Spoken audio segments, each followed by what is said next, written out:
নমস্কার ভক্তরা, ফাল্গুন মাসের আমাবস্যা তিথিতে অর্থাৎ ফাল্গুনী আমাবস্যা তিথিতে আপনাদের সকলকে শুভেচ্ছা এবং অভিনন্দন। বন্ধুরা, আজকের ভিডিওটি অত্যন্ত গুরুত্বপূর্ণ এবং সংবেদনশীল হতে চলেছে। এই ভিডিওতে আমরা জানব ফাল্গুন আমাবস্যা যা জীবনের সমস্ত ঝামেলা দূর করে এবং শত্রু ও ঋণকে জয় করে।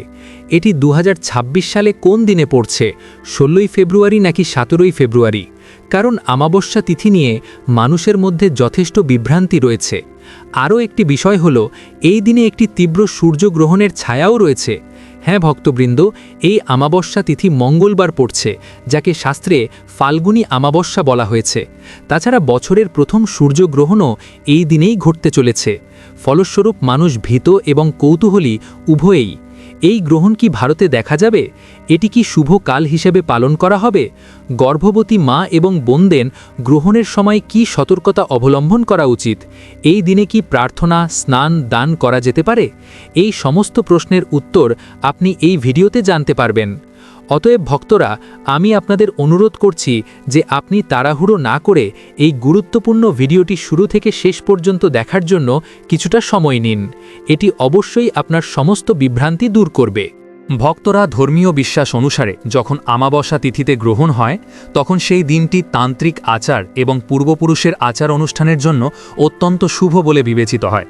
আমরা বৈদিক ক্যালেন্ডার এবং বৈজ্ঞানিক গণনার ওপর ভিত্তি করে সঠিক তথ্য নিয়ে এসেছি, যাতে আপনি জানতে পারেন ফাল্গুন আমাবস্যার দিন কখন আপনার স্নান এবং দান করা উচিত এবং গ্রহণ কখন হবে।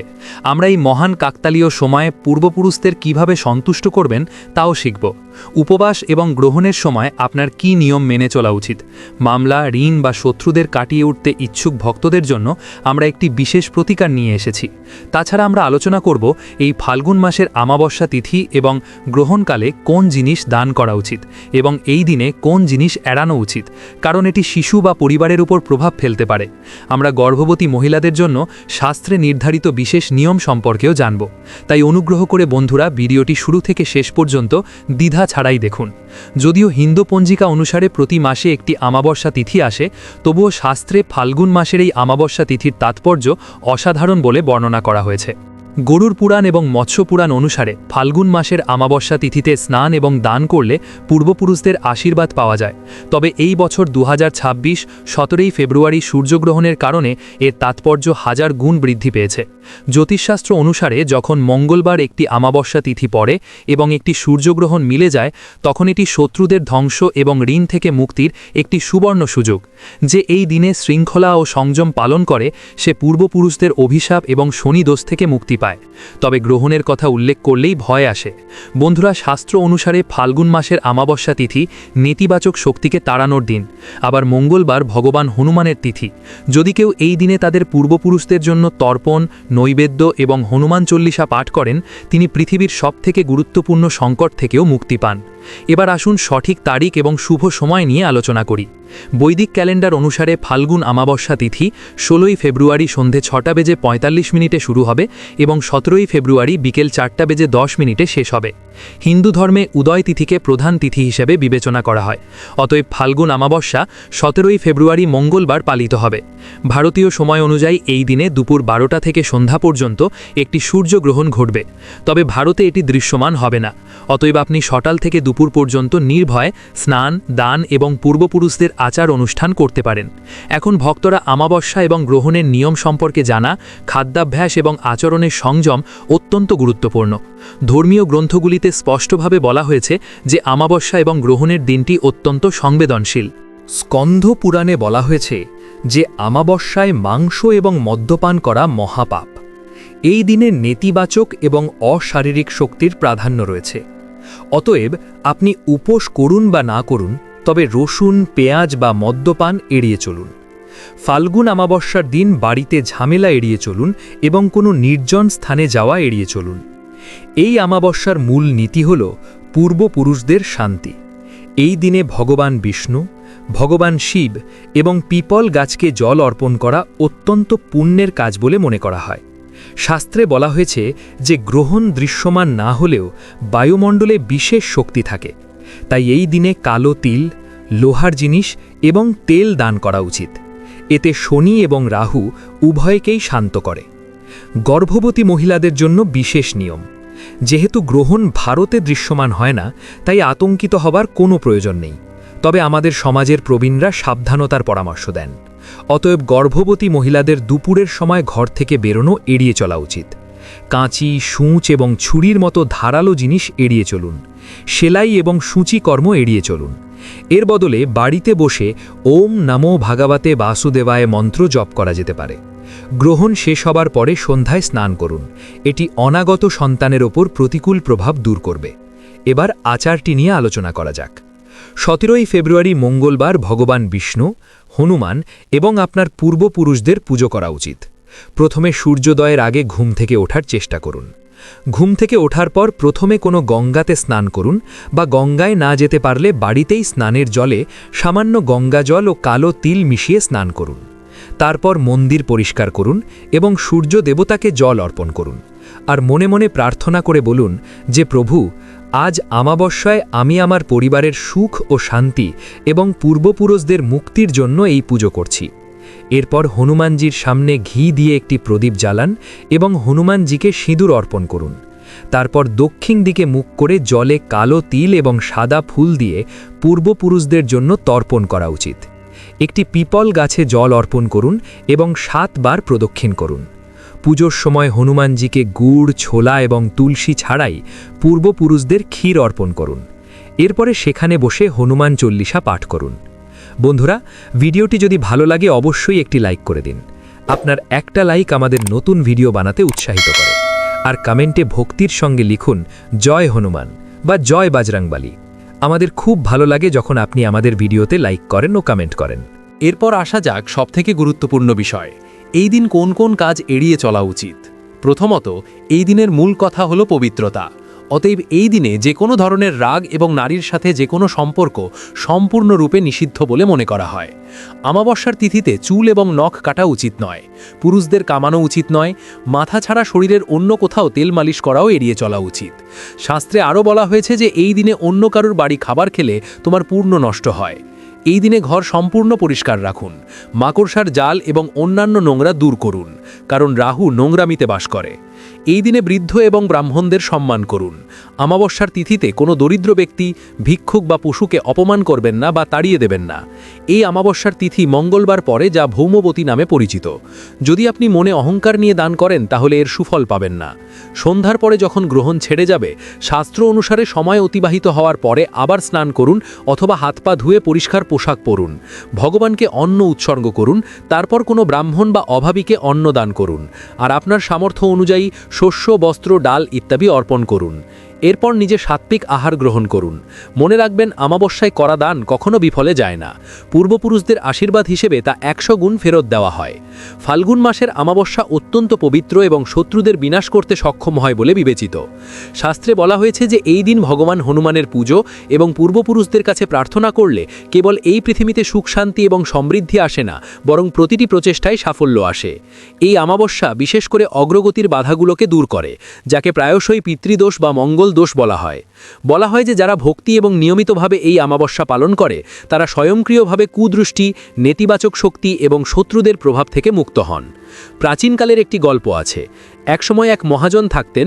তিনি খুব ধনী ছিলেন, কিন্তু তার কোনো সন্তান ছিল না এবং তিনি সর্বদা অসুস্থ থাকতেন। তার অনেক শত্রু ছিল যারা তার সম্পদ দখল করতে চেয়েছিল। তিনি অনেক প্রতিকারের চেষ্টা করেছিলেন, কিন্তু কোনো লাভ হয়নি। একদিন এক প্রতিভাবনা ঋষি তার দরজায় উপস্থিত হন। মহাজন তার দুর্দশার কথা ঋষির কাছে জানালেন। ঋষি তাকে গভীরভাবে লক্ষ্য করলেন এবং বললেন, হে শেঠ, তোমার পূর্বপুরুষদের অভিশাপ আছে এবং তোমার পূর্বপুরুষরা তোমার উপর ক্রুদ্ধ। এই কারণেই তোমার পরিবার উন্নতি করতে পারছে না এবং তোমার শত্রুরা আধিপত্য বিস্তার করছে। ঋষি তাকে একটি সমাধান দিলেন। তিনি বললেন, ফাল্গুন মাসের আমাবস্যা তিথি, যা মঙ্গলবার পরে, তোমার সেই ভৌমবতী আমাবস্যা পালন করা উচিত। একটি পবিত্র নদীতে স্নান করো এবং তোমার পূর্বপুরুষদের কাছে প্রার্থনা করো। ভগবান হনুমানের পুজো করো। এছাড়াও কয়েকজন ব্রাহ্মণ বা দরিদ্র ব্যক্তিকে খাবার খাওয়ান। ঋষির পরামর্শ অনুসারে মহাজন ফাল্গুন মাসের আমাবস্যা উপবাস পালন করলেন এবং পূর্ণ নিষ্ঠার সাথে উপবাস করলেন। তিনি তার পূর্বপুরুষদের নিজের নামে একটি পানীয় জলের দোকান খুললেন এবং দরিদ্র ব্যক্তিদের খাবার খাওয়ালেন। তিনি ভগবান হনুমানকে একটি পোশাক অর্পণ করলেন। এই উপবাস এবং দানের কারণে তার পূর্বপুরুষরা সন্তুষ্ট হলেন। অল্প সময়ের মধ্যেই তার অসুস্থতা নিরাময় হয়ে গেল, তার শত্রুরা ধ্বংস হয়ে গেল এবং তিনি একটি সুন্দর পুত্র লাভ করলেন। তারপর থেকেই এই অমাবস্যার নাম এবং তাৎপর্য আরও বৃদ্ধি পেয়েছে। ভগবান বিষ্ণু এবং শিব বলেছেন যে ফাল্গুন অমাবস্যার উপবাস এবং দান এতটাই শক্তিশালী যে যদি কেউ এটি সম্পূর্ণ নিষ্ঠার সাথে পালন করে তাহলে তাকে ত্রিলোকের কেউ পরাজিত করতে পারবে না। এই উপবাসের তাৎপর্য আরও বৃদ্ধি পায় কারণ এটি রুদ্রের অবতার ভগবান হনুমানের দিন। কোনো নির্দিষ্ট কাজে বারবার ব্যর্থতার কারণে যারা বারবার সমস্যায় পড়েন তাদের অবশ্যই এই আচার পালন করা উচিত। এই আচারটি স্পষ্ট করে যে অমাবস্যার উপাসনা কেবল আচারের মাধ্যমে নয়, বরং ভক্তি এবং সংকল্পের মাধ্যমে ফল দেয়। পিতৃলোকে দেবতারা তাদের বংশধরদের ইচ্ছে পূরণ করেন এবং তাদের আশীর্বাদ করেন। ফাল্গুনী অমাবস্যার গ্রহণের দিনে শারীরিক এবং মানসিক উভয় পবিত্রতার দিকে বিশেষ মনোযোগ দেওয়া উচিত। এই দিনে ব্রহ্ম মুহূর্তে থেকে ঈশ্বরকে স্মরণ করা হয়। চিন্তা, কথা এবং কর্মে পবিত্রতা বজায় রাখা এই দিনের মূল চেতনা। গ্রহণের সময় আপনি দেখতে না পারলেও মন্ত্র জপের উপকার বহু গুণ বৃদ্ধি পায়। অতএব যতটা সম্ভব রাম রাম বা ওং নমো শিবায় মন্ত্র জপ করুন। এই দিনে খাদ্য, বস্ত্র, জুতো বা চপ্পল এবং ছাতা দান করা বিশেষ ফলদায়ক। ভৌমবতী অমাবস্যায় বিশেষ কিছু কার্যকলাপ এড়িয়ে চলা উচিত, কারণ এটি সংযম এবং ধ্যানের সময়। এই দিনে তামসিক খাদ্য, মাংস, মদ্যপান এবং নেশা সম্পূর্ণভাবে নিষিদ্ধ। মিথ্যা বলা, রাগ করা, কাউকে ঘৃণা পোষণ করা বা অপমান করা এই উপবাসের উপকারিতাকে অস্বীকার করে। দিনের বেলায় ঘুমোনো, অপ্রয়োজনীয় বিলাসিতা করা, চিন্তায় লিপ্ত হওয়া নিষিদ্ধ। গর্ভবতী বা অসুস্থ ব্যক্তিদের তুলসী পাতা ছিঁড়ে ফেলা নিষিদ্ধ। বলা হয় ফাল্গুনী অমাবস্যায় যারা বিশ্বস্ততার সাথে এই নিয়মগুলি পালন করে তারা দারিদ্র্য, ভয় এবং মানসিক অস্বস্তি থেকে মুক্তি পান। তারা আধ্যাত্মিক শক্তি, জ্ঞান এবং বিচক্ষণতা অর্জন করেন। পরিশেষে এই অমাবস্যা একজনকে ভক্তির পথে নিয়ে যায় এবং একজনকে মুক্তির কাছাকাছি নিয়ে যায়। সুতরাং এই দিনটি কেবল একটি তিথি নয়, বরং বিজয়, সংযম এবং পূর্বপুরুষদের আশীর্বাদ লাভের একটি ঐশ্বরিক সুযোগ। অমাবস্যার দিন প্রদীপ জ্বালানোর রীতি অত্যন্ত পবিত্র, শান্তিপূর্ণ এবং দ্রুত ফলপ্রসূ বলে বিবেচিত। যেহেতু অমাবস্যার রাত ঘন কালো, তাদের আলো থাকে না, তাই প্রদীপ জ্বালানো জীবনে জ্ঞান এবং আলো আনার প্রতীক। গ্রহণের সময় প্রদীপের শক্তি আরও বৃদ্ধি পায়। অমাবস্যা তিথিতে সকালে স্নান করে সংকল্প করে নিজেকে পবিত্র করুন। সন্ধ্যায় সূর্যাস্তের পর বাড়ির মন্দিরে বা তুলসী গাছের কাছে একটি প্রদীপ প্রজ্বলন করুন। তবে সবথেকে গুরুত্বপূর্ণ, পিপল গাছের নিচে একটি প্রদীপ জ্বালান। এই দিন সরিষার তেলের প্রদীপ বিশেষভাবে শুভ বলে মনে করা হয়, কারণ এটি শনি এবং পূর্বপুরুষদের উদ্দেশ্যে অর্পণ করা হয়। প্রদীপ জ্বালানোর সময় মন শান্ত রাখা উচিত। পূর্বপুরুষদের স্মরণ করা এবং অনুভব করা উচিত যে প্রদীপের আলো ছড়িয়ে পড়ার সাথে সাথে জীবন থেকে অজ্ঞানতা, পাপ এবং সত্যদের ভয় দূর হচ্ছে। অমাবস্যার সন্ধ্যায় বাড়ির দরজার উভয় পাশে প্রদীপ জ্বালানো বিশেষ তাৎপর্যপূর্ণ বলে মনে করা হয়। এর ফলে দেবী লক্ষ্মী ঘরে প্রবেশ করতে পারেন এবং গ্রহণ বা কোনো নেতিবাচক শক্তি গৃহে প্রবেশ করতে বাধা পায়। পিপল গাছের কাছে প্রদীপ জ্বালালে ধীরে ধীরে বাধা, শত্রুর হস্তক্ষেপ এবং মানসিক অস্থিরতা দূর হয়। এই প্রতিকারটি তাদের জন্য বিশেষ উপকারী বলে মনে করা হয় যাদের কাজ বারবার স্থবির হয়ে পড়ে। যদি অমাবস্যার দিনে জীবনে ভয়, নেতিবাচকতা বা অস্থিরতা অনুভব করেন তাহলে সন্ধ্যায় হনুমানজির সামনে বসে হনুমান চল্লিশা পাঠ করুন এবং একটি প্রদীপ জ্বালান। এতে মন শান্ত হয় এবং প্রদীপের আলো অমাবস্যার পূর্ণের সাথে মিলিত হয়ে অভ্যন্তরীণ শান্তি প্রদান করে। এই দিনে প্রদীপ জ্বালানোর পর মিথ্যা, রাগ এবং কঠোর আচরণ থেকে বিরত থাকা উচিত। যদি সম্ভব হয় অমাবস্যার দিন একটি চিরন্তন প্রদীপ জ্বালান, অন্যথায় সন্ধ্যায় আপনার ঘর আলোকিত রাখুন। বিশ্বাস করা হয় যে অমাবস্যার দিন একটি ছোট প্রদীপ পূর্বপুরুষদের কাছে যাওয়ার পথ দেখায় এবং বহু জন্মের পাপ ধ্বংস করে দিয়ে বিজয় আনার ক্ষমতা রাখে।